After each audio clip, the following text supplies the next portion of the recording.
সবাইকে শুভেচ্ছা জানাচ্ছি আমার কথা শোনার জন্য। আজকে অনেক দিন পরে আসলে ভিডিও নিয়ে আসলাম আপনাদের মাঝে। বাংলাদেশে নানান ধরনের ঘটনা ঘটে যাচ্ছে। বাংলাদেশে এখন বেশ উত্তাল পরিবেশ পরিস্থিতি তৈরি হয়েছে। তো সেই পরিস্থিতি নিয়েই আজকে কথা বলার জন্য আপনাদের সামনে এসে হাজির হয়েছি। আপনারা জানেন যে ইনকলাব মঞ্চের আহ্বায়ক শরীফ ওসমান হাদি তিনি নিহত হয়েছেন, অর্থাৎ গুলি করে হত্যা করার পরে সিঙ্গাপুরে তিনি চিকিৎসাধীন ছিলেন এবং সে অবস্থায় তার মৃত্যুর খবর ছড়িয়ে পড়ার পরপরই দেশের বিভিন্ন জায়গায় কিন্তু হামলা ভাঙচুর লুটপাটের ঘটনা ঘটেছে। বিশেষ করে ডেইলি স্টার এবং প্রথম আলো অফিসে হামলার ঘটনা ঘটেছে এবং এর বাইরে ছায়ানটের ভবন, সাংস্কৃতিক কেন্দ্র ছায়ানট ভবনে হামলার ঘটনা ঘটেছে এবং অগ্নিসংযোগ করা হয়েছে সেখানেও। রাজশাহীতে আওয়ামী লীগের অফিস গুড়িয়ে দেওয়া হয়েছে। ধানমন্ডি 32 নম্বরে আবারও হামলা চালিয়ে ভেঙে ফেলা হয়েছে এবং চট্টগ্রামে ভারতীয় হাইকমিশনের উপদূতাবাসে বাসের গেটে হামলা চালানো হয়েছে, ইট পাটকেল নিক্ষেপ করা হয়েছে। তো এর বাইরে ও সারা দেশেই এই ধরনের বিক্ষোভ পরিস্থিতি তৈরি করা হয়েছে। তো আজকে হাদিকে হত্যা করলো যেই ব্যক্তি, এখন পর্যন্ত তার টিকিটিও ধরতে পারেনি পুলিশ, আইনশৃঙ্খলা রক্ষাকারী বাহিনী। কিন্তু হাদির সাথে হাদির বাবা মা, হাদির বান্ধবী, হাদির স্ত্রী শ্যালক, মোটরসাইকেল যে ভাড়া দিয়েছিল, গাড়ি চালক, এরকম নানান ধরনের ব্যক্তির সংশ্লিষ্টতার কথা বলে ব্যক্তিদেরকে গ্রেফতার করা হয়েছে, তাদেরকে জেলে পাঠিয়ে দেওয়া হয়েছে, তাদেরকে রিমান্ডে নেওয়া হয়েছে। তো এই ঘটনাগুলি ঘটলো ঠিক আছে, কিন্তু এখানে প্রথম আলো ডেইলি স্টার কেন আক্রান্ত হলো, এখানে কেন ছায়ানট আক্রান্ত হলো, এই বিষয়গুলি আসলে বুঝে আসছে না। তার মানে কোনো একটা গোষ্ঠী এটা আগে থাকতেই পরিকল্পনা করে রেখেছিল এবং তাদের পরিকল্পনা অনুযায়ী এই পত্রিকা অফিসগুলিতে হামলা এবং অগ্নিসংযোগ ভয়াবহ ঘটনা ঘটেছে। আজকে প্রথম আলো পত্রিকা বের হয়নি, ডেইলি স্টার পত্রিকা বের হয়নি এবং আমি এই অনলাইনেও দেখছিলাম ডেইলি স্টার প্রথম আলোর, সেখানে কোনো আপডেট নেই। নিজেরাও নিজেদের যে হামলা এবং ভাঙচুরের ঘটনা সেটাও এখন পর্যন্ত আসতে পারেনি। কি হতে যাচ্ছে বাংলাদেশে, কি হবে বাংলাদেশে, এই ঘটনা এই বিশ্লেষণ নিয়েই আজকে কথা বলবো আপনাদের সাথে। আমরা বাংলাদেশ নিয়ে যে আশঙ্কা করছি, সে বাংলাদেশকে একটা ইসলামী একটা বিপ্লব হতে যাচ্ছে, আবার বাংলাদেশে কি আরেকটা বিপ্লব হবে? সেই বিপ্লবে কোন পক্ষ ক্ষমতায় আসবে? যেই এনসিপি, যেই ছাত্র জনতা, তারা আবার ক্ষমতায় আসবে, না এই বিপ্লবের নাম ধরে বাংলাদেশে একটা ইসলামী বিপ্লব ইসলামী বিপ্লব হয়ে যাবে এবং ইসলামী জঙ্গিবাদী গোষ্ঠী যে খেলাফত কায়েম করতে চায় তারা আসলে সরাসরি ক্ষমতায় চলে আসবে? আমি এই ধারণা করি যে সবার সামনে এই মুহূর্তে সবশেষ যেই একটা রেভলিউশন হয়েছিল, ইসলামী বিপ্লব, যে ইরানে, সেইখানে কিন্তু মার্কিন দূতাবাসে হামলা চালানো হয়েছিল এবং মার্কিন দূতাবাস দখলে নিয়েছিল ইরানের বিশ্ববিদ্যালয়ের ছাত্ররা এবং এরপরে সেই আয়াতুল্লাহ আলী খোমেনি তার নেতৃত্বে সেখানে এই ইসলামিক রেভলিউশন, ইসলামিক সরকার গঠন করা হয়। সেই সময়ে কিন্তু সেটা আমেরিকা ছিল তাদের শত্রু। এখন সেই ধরনের আরেকটা পরিস্থিতি মনে হচ্ছে যেন এখন ভারত হচ্ছে সেই শত্রুর তালিকা এবং ভারতকে তারা গুড়িয়ে দিবে, ভারতের এপাশ ওপাশ দখল করে নেবে, চিকেন নেক দখল করে নেবে, 7 সিস্টার্স আলাদা করে দিবে, এই সমস্ত কথাবার্তা ছাত্ররা বলে যাচ্ছে। আসলে ছাত্ররা বলে যাচ্ছে বললে ভুল হবে, ডক্টর মোহাম্মদ ইউনূস নিজেও যেই দিন ক্ষমতায় এসেছেন, ক্ষমতা গ্রহণের আগেই তিনি কিন্তু এই ভারতের বিষয়ে এই হুঁশিয়ারি উচ্চারণ করেছেন এবং ভারতের যে 7 সিস্টার্স নিয়ে তিনি কথা বলেছেন এবং একই সাথে চীনের মতো দেশে গিয়ে যে ভারতের যে শত্রু, সেইখানেও তারা 7 সিস্টার্স কীভাবে ব্যবসা বাণিজ্য করা যায় সেই সব বিষয় নিয়ে কিন্তু ডক্টর মোহাম্মদ ইউনূস কথা বলেছেন। তারই ধারাবাহিকতায় আজকে আমরা দেখলাম যে বাবরের উদ্ধৃতি দিয়ে, অর্থাৎ বিএনপি জামাত সরকারের সময়ে যেই স্বরাষ্ট্রমন্ত্রী লুৎফুজ্জামান বাবর ছিল, সেই সময়ে ভারতের সবসময় অভিযোগ ছিল যে বাংলাদেশের অভ্যন্তরে ভারতের যে বিচ্ছিন্নতাবাদীদেরকে আশকারা দেওয়া হচ্ছে এবং তাদের জন্যই আপনারা জানেন যে চট্টগ্রামে 10 ট্রাক অস্ত্র চালান ধরা পড়েছিল। সেই অস্ত্র সেই উলফার জন্যই আনা হয়েছিল, তো সেটাও কিন্তু ধরা পড়েছিল। তো এখন এই যে বাংলাদেশে যেই আন্দোলন হচ্ছে, আমি সকালে দেখতে পেলাম যে বিভিন্ন জায়গায় যেই শাহবাগে আন্দোলন সংগ্রাম হচ্ছে, সেখানে তারা বলছে যে এই সরকার হচ্ছে ব্যর্থ হয়েছে, ডক্টর ইউনূসকে পদত্যাগ করতে হবে এবং তারা একটা বিপ্লবী সরকার চায়, কারণ বিপ্লবী সরকার না হলে তাদের কেউ নিরাপত্তা দিতে পারবে না, নিরাপত্তা হবে না। এখন এই হাদির হত্যাকাণ্ডকে সামনে রেখে এই উত্তাল উদ্যম পরিস্থিতি তৈরি করা, দেশে অরাজক পরিস্থিতি তৈরি করে বিপ্লবী সরকারের দাবি করা, এটা আমার কাছে মনে হচ্ছে যেন এটা যারা এই হাদিকে আসলে কোরবানি দিয়ে এই পরিস্থিতি তৈরি করতে চাইছে এই সরকারের একটা অংশ এবং এই ছাত্র জনতা, অর্থাৎ তারা হাদিকে হত্যার পেছনে তারাই রয়েছে, এই সরকারই রয়েছে, ডক্টর ইউনূসের মেটিকুলাস ডিজাইন রয়েছে এবং এই যে এনসিপি এবং যেই জামাত শিবির রয়েছে তারা এর পেছনে রয়েছে। কারণ তারা নির্বাচন চায় না এবং নির্বাচন হলে পরে যে তাদের ভয়াবহ পরাজয় হবে সেটা তো তারা নিজেরা জানে। যে জানার কারণে এই জন্য তারা বহুদিন থেকেই তারা বলে আসছিল যে তারা বিপ্লবী সরকার চায়। কিন্তু এমনি তো আর বিপ্লবী সরকার এখন চাইলে চলে আসবে না, তাই পরিস্থিতি তৈরি করতে হবে। সেই ঘোলা পানিতে মাছ শিকারের জন্য হাদিকে আসলে তারা বেছে নিয়েছিল এবং যে কারণে হাদিকে তারা নিজেরাই হত্যা করে এই লাশের উপর দিয়ে এখন তারা সেই দায় আওয়ামী লীগের উপর চাপাচ্ছে, সেই দায় ভারতের উপরে চাপিয়ে দিচ্ছে, সেই দায় চাপানোর অংশ হিসাবে কোন মানব পাচারকারী নাম দিয়ে দুইজনকে ধরে ফেললো, হাদির বাবা মাকে ধরে ফেললো, কিন্তু সব রুট কোন দিক দিয়ে সেই হত্যাকারীরা পালিয়ে গেল সব কিছু তারা এখন বলে দিতে পারলো। কিন্তু যেই রোড দিয়ে মনে হচ্ছে যেন এই সিনেমাটা আগে লেখা ছিল স্ক্রিপ্টটা, এবং সেই স্ক্রিপ্ট অনুযায়ী এখন কেউ বলে যাচ্ছে, এত কিছু টাস করে বলে ফেলতে পারলো, কিন্তু যেই হত্যাকারী তাদেরকে কিন্তু ধরলো না।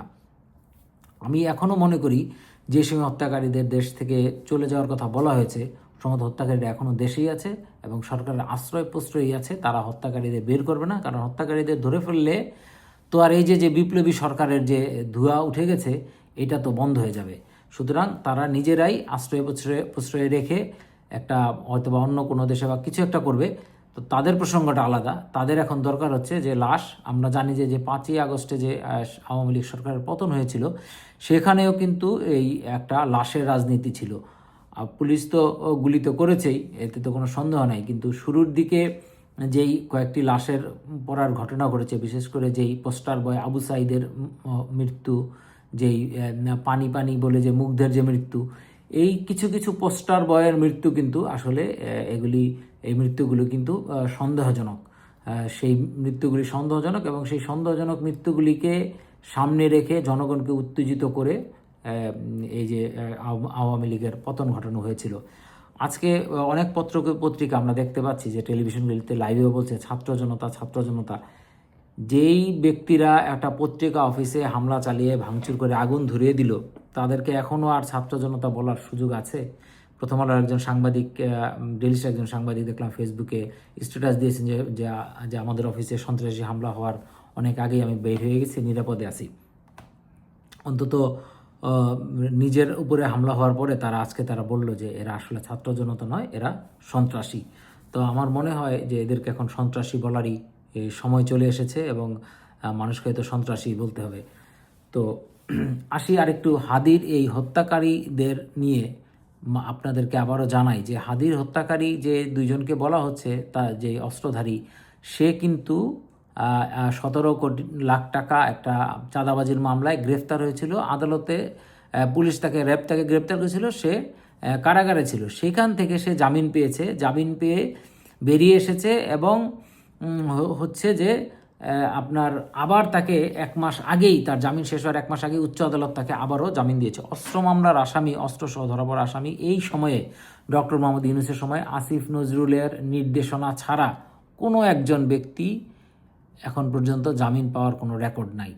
সুতরাং এই আসামিকে ছাড়িয়ে দেওয়ার পেছনে ডক্টর আসিফ নজরুল আছে এবং জনগণ যে আন্দোলন সংগ্রাম করছে তাদেরকে আন্দোলন করা দরকার হচ্ছে আসিফ নজরুলের বিরুদ্ধে,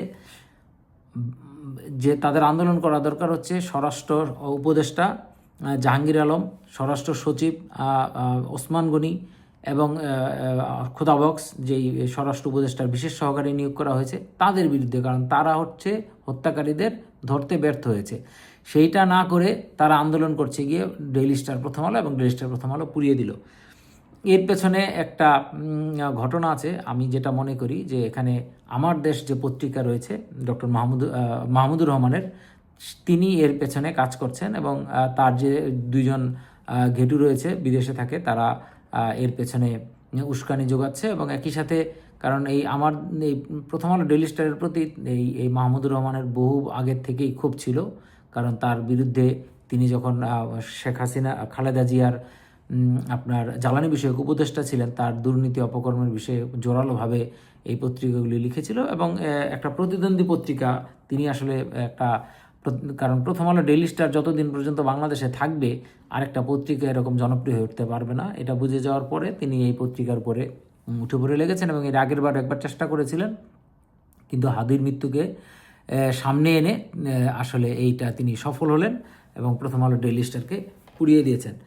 এখন আমি বলবো যে আসলে সামনে কি হতে যাচ্ছে, বাংলাদেশে কি আরেকটা ইরানের মতো একটা ইসলামী বিপ্লব, একটা রেভলিউশন হয়ে যাবে, জঙ্গিবাদী গোষ্ঠী ক্ষমতায় আসবে, আইএস গোষ্ঠী ক্ষমতায় আসবে, এইটার কিন্তু ব্যাপক সম্ভাবনা দেখা যাচ্ছে। আমরা যে একটা গোষ্ঠী যখন এই 5ই আগস্টে আওয়ামী লীগের পতন হলো, সে সময়ে যারা এই বাংলাদেশে খেলাফত শাসন প্রতিষ্ঠা করতে চায়, ওই সময়ে তাদের শক্তিটা এতটা ছিল না, কিন্তু এই ঘটনার পরপরই তারা আসলে উপলব্ধি করতে পেরেছে যে এটা একটা সুযোগ ছিল যে সাথে সাথে ক্ষমতা দখল করে ফেলা।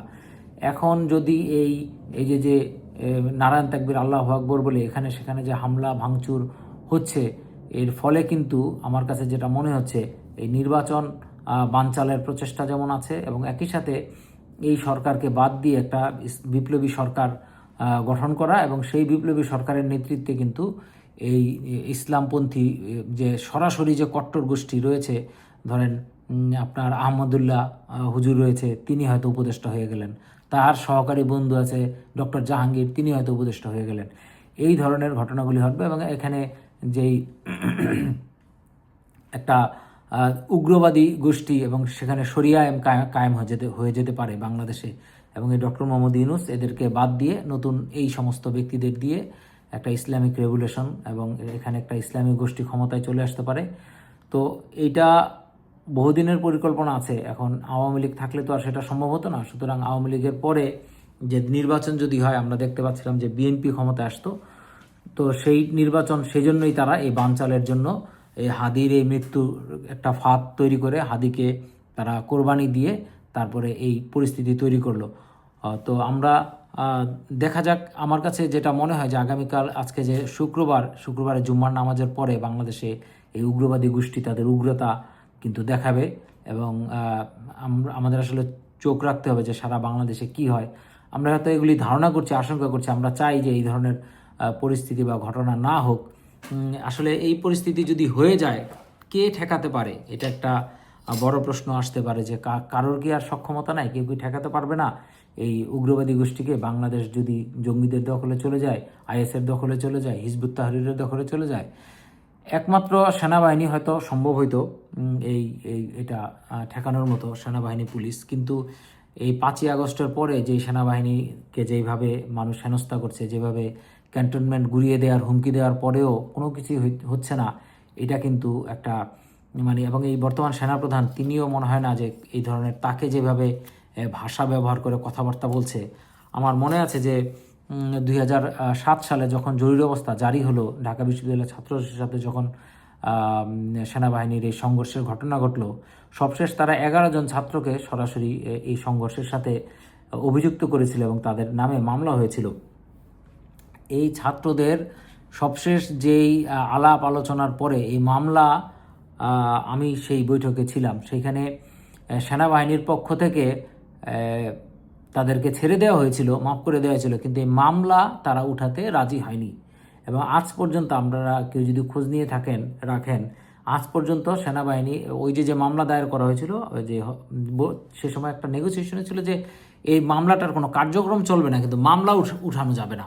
মামলা, এই যাদের নামে মামলা আছে, মামলার কোনো কার্যক্রম চলবে না, কিন্তু মামলা থাকতে হবে।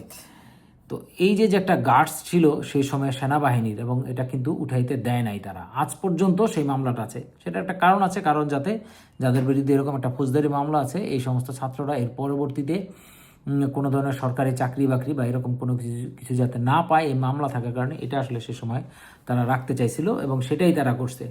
তো এই উদাহরণটা দিলাম এই জন্য যে সেনাবাহিনীকে একটা অপমান, অপদস্থ করা, ক্যান্টনমেন্ট গুড়িয়ে দেয়া, সেই ব্যক্তিরা আবার সরকারের বিভিন্ন অনুষ্ঠানে, প্রোগ্রামে দাওয়াত পাবে, এইটা হবে, এটা আসলে এই সেনাবাহিনী মেনে নিচ্ছে যেহেতু, সুতরাং এই সেনাবাহিনী বা সশস্ত্র বাহিনীকে দিয়ে এই মুহূর্তে আর কোনো এই ধরনের জঙ্গি গোষ্ঠী এবং যাদের হাতে বিরাট অস্ত্রশস্ত্র রয়েছে, এবং আপনারা জানেন যে এই 5ই আগস্টের পরে যে পাকিস্তান থেকে একটা জাহাজ এসেছিল, অনেকেই ধারণা করছে যে সেই সময় অস্ত্রশস্ত্র নিয়ে আসা হয়েছিল এই জঙ্গি গোষ্ঠী বা এই যে আসিফ মাহমুদ সজীব ভুইয়া যে 8,000 তরুণ তরুণীকে যে অস্ত্র প্রশিক্ষণ দিয়েছিল, তাদেরকেও কিন্তু এই সমস্ত কাজে এখন ব্যবহার করা হবে। এগুলি সবই সেই পরিকল্পনার অংশ হিসাবে কিন্তু করা হয়েছিল। তো বাংলাদেশ নিয়ে এই স্বাধীনতার 54 বছর পরে একটা স্বাধীন দেশ আবার সেই দেশে যেই আশা আকাঙ্ক্ষা স্বপ্ন নিয়ে দেশ স্বাধীন হয়েছিল, সেই স্বাধীনতার স্বপ্ন একেবারে পুরোপুরি উল্টা দিকে আবার যাত্রা করবে। এটা জ্বালানি ন্যায় বিচার, সুশাসন, মানবাধিকার এই সমস্ত জিনিসগুলিতে এবং অন্য ধর্মের মানুষের উপরে সহাবস্থানে বিশ্বাস করে তাদের জন্য খুবই দুঃখজনক। তারা খুবই কষ্ট পাবে। কিন্তু আবার যারা যেই উগ্রবাদী গোষ্ঠী, যারা মনে করে যে ধর্মই সব কিছু, হ্যাঁ, মনে করে যে এইটা হলেই পরে সব কিছু ঠিক হয়ে যাবে, তারা হয়তো অনেক খুশি হবে। কিন্তু পৃথিবীর কোনো দেশে মানুষ এখন পর্যন্ত এই ধর্মীয় এই উগ্রবাদী যেই আপনারা যদি ইরানের কথাও দেখেন, সেই দেশ যে ভালো আছে, সেই দেশের মানুষ ভালো আছে, এরকম কোনো তথ্য কিন্তু আমরা পাই না। হ্যাঁ, আপনারা এখন বলবেন যে পরকালের কথা, এগুলো নিয়ে অনেক বড় ধরনের আলাপ আলোচনা, এটা হয়তো যাব না। কিন্তু কোনো একটা দেশ, এরকম উগ্রবাদী দেশ পৃথিবীর বুকে খুব শান্তিতে আছে, সুখে আছে, মানুষেরা ভালো আছে, সাধারণ মানুষ, এইটা হবে না। আপনারা জানেন যে একজন ময়মনসিংহে আরেকটা ঘটনা আজকে ঘটেছে যে একজন হিন্দু ব্যক্তিকে এই ইসলাম ধর্মের নবীকে কটূক্তি করার কারণে তাকে তো মেরেছেই, মেরে আবার তাকে একটা গাছের মধ্যে ঝুলিয়ে আগুনে পুড়িয়ে দিয়েছে এই এই জনগণ।